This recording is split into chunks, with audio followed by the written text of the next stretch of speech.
Hello everyone, welcome to another Forgotten Heralds tutorial video. Today we're going to be talking about Rage. I have Scarlight here from Forgotten Heralds as well, and she'll be trolling for me throughout this video. First thing we're going to talk about is Rage DPS. Later on we'll talk about Rage tanking. So I'm going to go ahead and I'm going to open up and show you my power tree. So in the Anger power tree I have straight down the middle Berserk and Violence. In Punishment, I have the first, and then all the way down to Plasmic Wretch and Bloodlust. Iconic powers, I have the basic DPS iconic powers, Weapons Expert and Tactical Genius. And my loadout is Bloodlust. Share your Bloodlust, increasing precision and critical strike chance for yourself and up to 3 group members. Dreadful Blast. Every time you do Dreadful Blast, do the 2 precision abilities afterwards, which is hold range and hold range. And you'll pump your fist in the air and then throw a ball, and you'll do extreme precision damage. Outrage. Since the cooldown, it's less useful, but it's still very useful. It's good for close-up mobs, everything like that. Damages everything around you. You can use it in conjunction with the combo I'm going to show you. Plasmic Wretch, which puts the power interaction on the target, which is going to increase the amount of damage that you're doing to it. You need to keep that power interaction on the target at all times. Berserk, I normally only use these for bosses, but it deals damage in an AoE, the damage that you do again in an AoE. Relentless Anger, which causes the Rage Crash. So you heal all the damage back, taken for 8 seconds, and then you Rage Crash if you don't do a rage counter, which would be Outrage or Dreadful Blast in this combination. Alright, so I'm going to go ahead and walk you through what you should generally do with Rage DPSing. So you target your character, or you target the enemy, and first thing you do is you pop Bloodlust, and then you do Plasmic Wretch, jump cancel to Dreadful Blast, the 2 precision, carry on to Plasmic Wretch, and that's the basic ranged combo. I'm going to go ahead and show you that right now.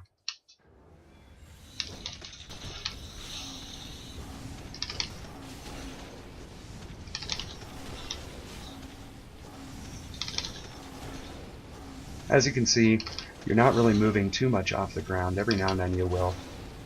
Everybody messes up just a little bit. And that's the basic combo for range DPSing for Rage. Now, if you're dealing with a boss that's under 25% health, or just with ads, you can also bring in Relentless Anger and Outrage, but be sure to pop Relentless Anger before you use Outrage, just so you don't die, because you're going to be dealing some good damage while taking good damage as well. So I'm going to go ahead and show you that right now.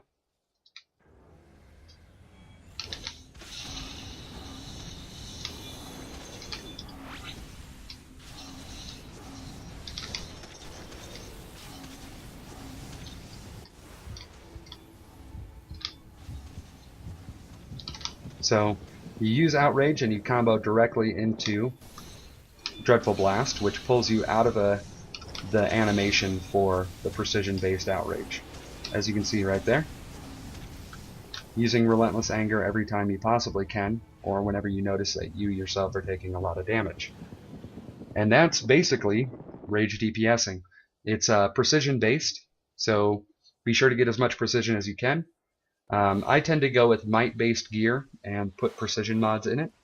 And on my rings, I use precision and might, expert 5. And that helps out because, as you can see, Plasmic Wretch does a good amount of damage on its own with all might-based ticks. And while that's on, you use Dreadful Blast, and as you can see, that does a great amount of damage with the first pump as well. So, now we're going to talk about Rage tanking. Rage tanking is all about timing. You've got to know what to do, when, and why. So generally, when you go in, you're going to want to have as much health as possible. So I'm going to go ahead and show you what I have in my Anger tree.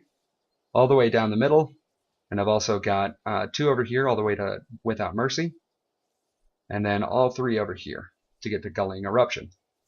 Punishment I have all the way down the middle, and I also have Remorseless Recovery and Dreadful Blast. Iconic powers, I don't have anything in there currently.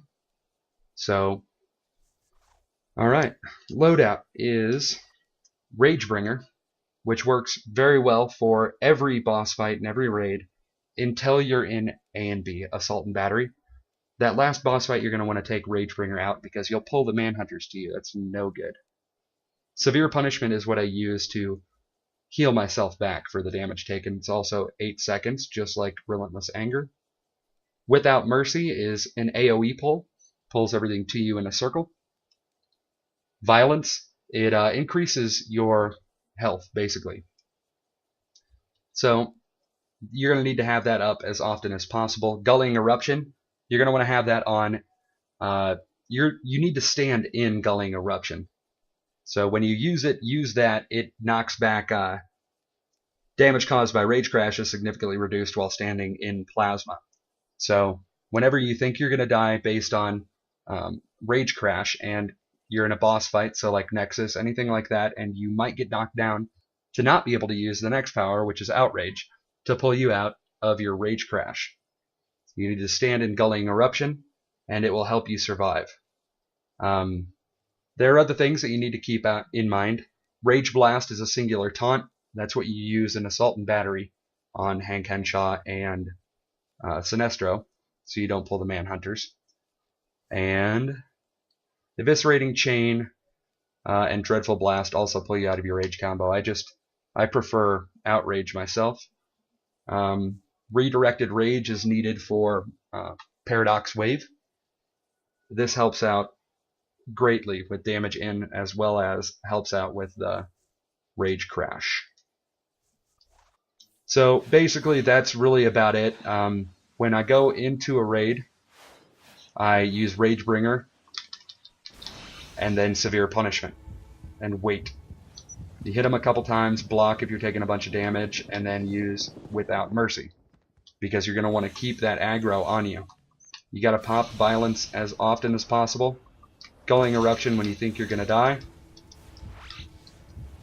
Block through, hear the heartbeat, and miss your Rage Crash with Outrage. So, that's really about it. Thanks for watching.